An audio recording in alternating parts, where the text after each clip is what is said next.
My name is John Krug and I'm going to demonstrate to you how to fit aluminium gutter guard.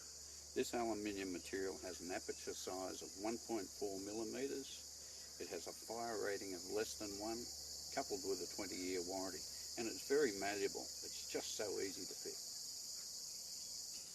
When a customer wants to buy gutter guard, there are 4 things that really determine which is the best product to use. What it is manufactured from will determine how long it will last. The aperture size determines how well it will work, and the price, of course. And does it comply with local and state fire rating criteria? You can be confident that your product is by far the best choice of all. And I encourage you to investigate the other range of products available so that you can be personally aware of how good your product is. As you can see, the top sheet is marked to the roof. It is very important that the material is fitted in the correct facing direction, as it has a cheese grate effect that catches and turns the water downwards. And in our current climate of diminished water resources, it is a major matter for most folks with water tanks, and it really catches every drop. In Australia, there are mainly 2 types of roofs, tiles and metal, and 2 types of gutters. Type M, sometimes called square or box gutter, and 150mm quad. As I show you how to fit, keep in mind no matter what the roof and gutter configuration, all fitting is basically the same.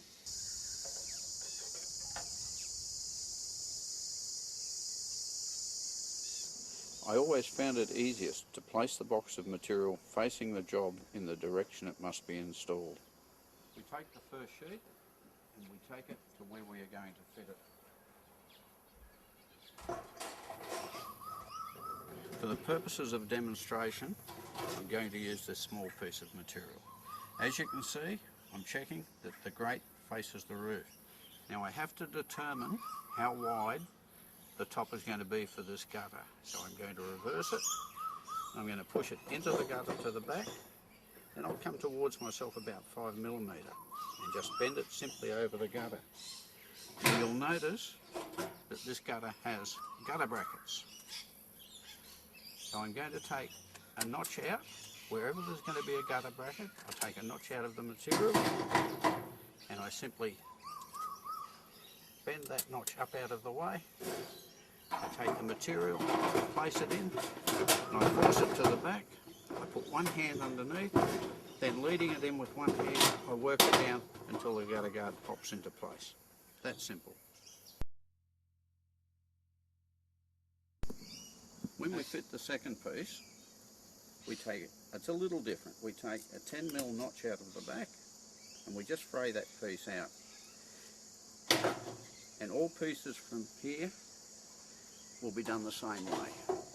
We notch out for the gutter brackets, as you saw previously. Now we put the material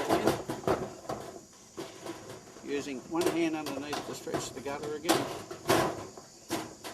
and we pop it down till it all pops into place.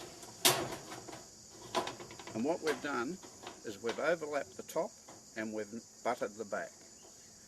And the reason for that is you can't get your hand in if it gets caught up somewhere. So you only want to butt the back and overlap the top by 10mm. We've notched 10mm out of the back, so the end result is we've overlapped the top, but we've only butted the back. And then to tidy the job up with a little stitching screw, you just wind it in there, just to join them together. It makes the whole unit one piece. It makes it look tidy.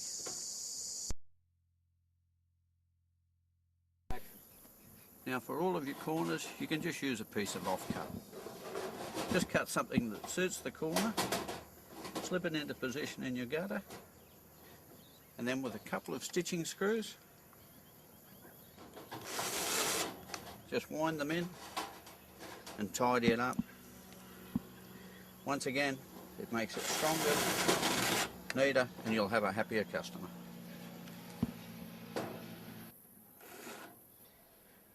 Now I'm going to show you how to fit the valleys. By using an offcut of material, I'm going to determine what fits neatly and sits near the top profile of the roof, so that at the end we've got a really nice product. The grate, doesn't matter which way the pieces fit, it's only important that they face the same way, because if you reverse one in 6 pieces, you will see it from the ground.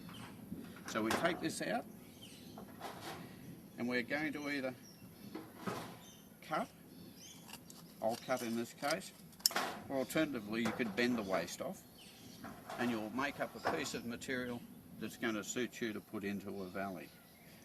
Now I have a piece made, and as you can see, where I'm going to come down to the end to marry it into the gutter part, what I'm going to do is take a snip out of each side and taper it off. It's all very simple. And then I bend it like so.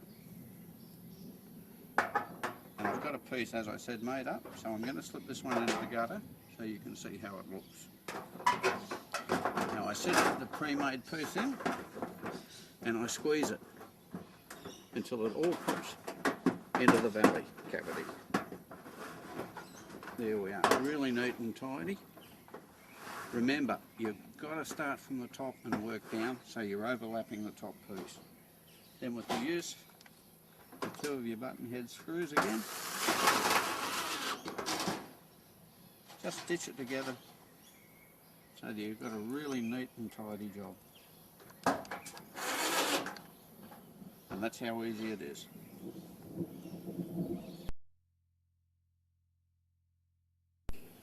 With a tile roof, you need to watch for sawtooth tiles. Sometimes they can be a bit ragged. Look down the tile line and with the heel of your hand knock them into a straight line. After the gutter guard is fitted, they will never move. Now take the first piece of material from the box to where you will fit it. Being sure the grate is facing the roof, now with a piece of 50mm PVC pipe, roll the top. Notch out for the gutter clips and enter one end into the gutter. Using the heel of your hand, keep working the material into the space between the gutter and the tile, keeping the other hand under the gutter guard to stretch the gutter a little. When you have it right, it will pop into place. There is no need to notch the back of gutter guard with a tile roof install. Simply overlap 10mm and a little stitching screw to tidy up. With a little experience, you will likely fit around 40 metres an hour. I can't imagine there is an easier gutter guard to fit.